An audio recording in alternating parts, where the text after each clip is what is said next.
खास समाचार PRSS news में आप सभी का स्वागत है। आज अक्षय तृतीया का दिन है। भगवान परशुराम का जन्मोत्सव बड़े धूमधाम से ब्राह्मण का समुदाय भांडुप क्षेत्र में मना रहा है। हमारे साथ राष्ट्रीय परशुराम सेना के महाराष्ट्र अध्यक्ष हैं विनोद मिश्रा जी, राजेश मिश्रा जी और संजय शर्मा जी और अविनाश पांडे जी हैं, वरिष्ठ पत्रकार हैं, और मंगला शुक्ला जी हैं और सदाशिव चतुर्वेदी जी हैं, जो कि इस कार्यकारिणी सभा का जो है आयोजन किए हैं और बड़े तरीके से जो है ब्राह्मणों का सम्मान और सत्कार किया गया। सर, ये बताइए कि राष्ट्रीय परशुराम सेना के माध्यम से आज जो कार्यक्रम किया गया, ये कितने वर्षों से हो रहा है और कैसे शुभेच्छा ब्राह्मणों को आप देते हैं? फिलहाल तो 2 साल मुझे हुआ महाराष्ट्र प्रदेश अध्यक्ष बनाया गया, तब से मैं लगातार निरंतर कार्य कर रहा हूं समाज के लिए।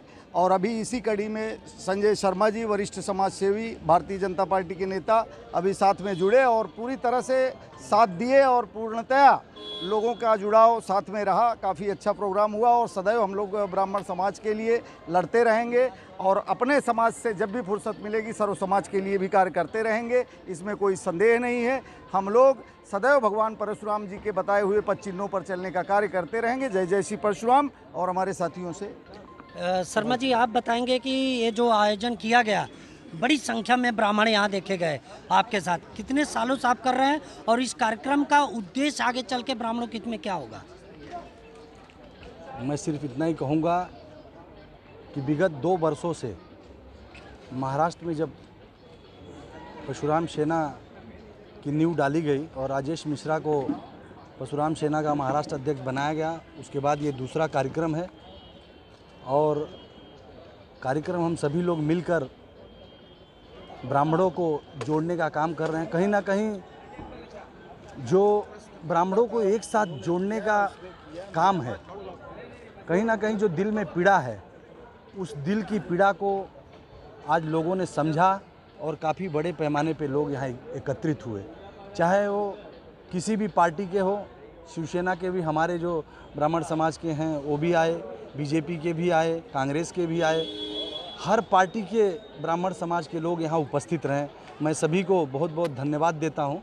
और पाठक जी, मैं आपको सिर्फ इतना ही नहीं बताना चाहता हूँ कि ये कार्यक्रम वगैरह तो एक छोटा सा विषय है, हम सभी की सोच एक बहुत बड़ी है।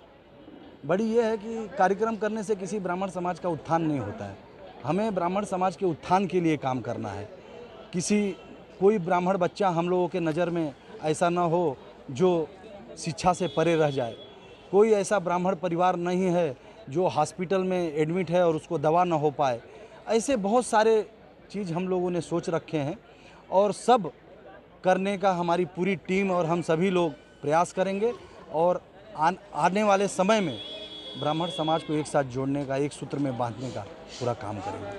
आप लोग किस प्रकार इस जन्मोत्सव को कितने बड़े पैमाने पे किए हैं और कितने साल से कर रहे हैं? राष्ट्रीय परशुराम सेना द्वारा आयोजित आज भगवान परशुराम की जयंती के इस मांगलिक मेला पे मात्र महाराष्ट्र नहीं, संपूर्ण राष्ट्र में एक राष्ट्रीय महोत्सव के रूप में एक बड़े उत्साह उल्लास के साथ ये मनाया जा रहा है। और विशेष करके ये ब्राह्मण वंशज के रहे भगवान परशुराम अपने जीवन खंड के अंतर्गत उन्होंने अपने सामर्थ्य, स्वाभिमान और पुरुषार्थ के माध्यम से उस कालखंड में, उस इतिहास के पन्नों में स्वराक्षर में लिख डाला कि किसी आताताई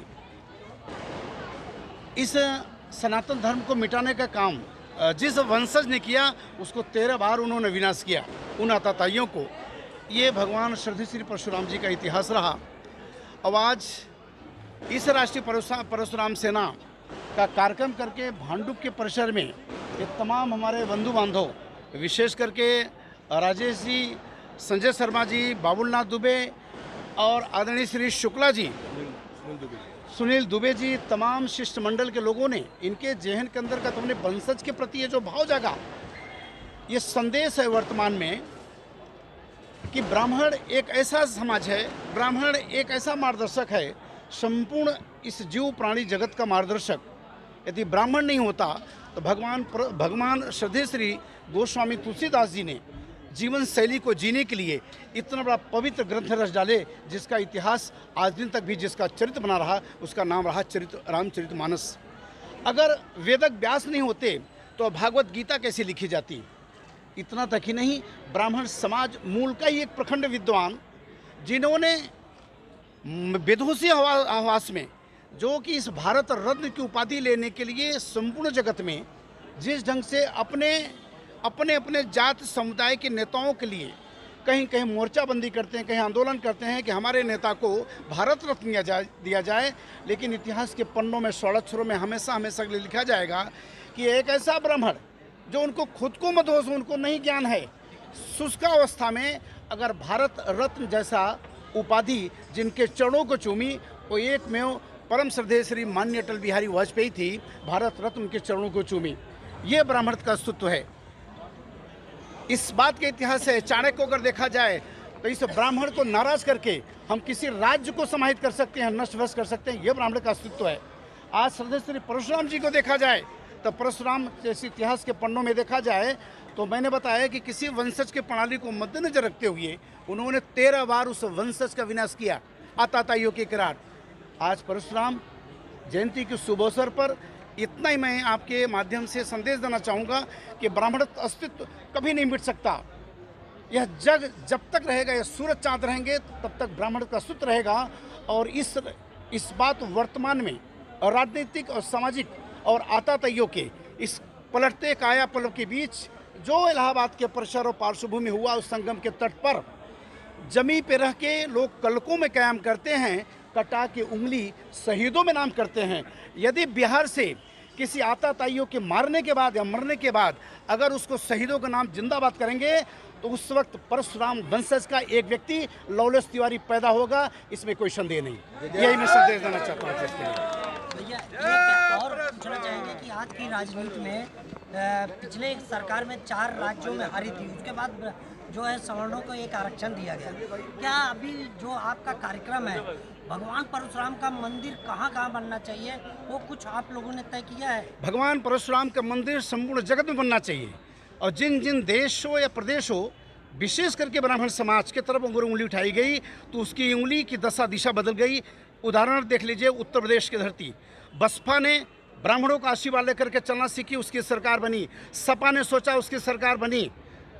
जिस तरह से अगर ब्राह्मणों को कहीं देखा किया जाएगा, चाहे राष्ट्र और महाराष्ट्र किसी भी कोने में, यही उसको बदहाली देखने को मिलेगा। ये ब्राह्मण अस्तित्व है और ये परशुराम सेना के शुभ अवसर पर ये संदेश आप लोगों को है। जय श्री परशुराम।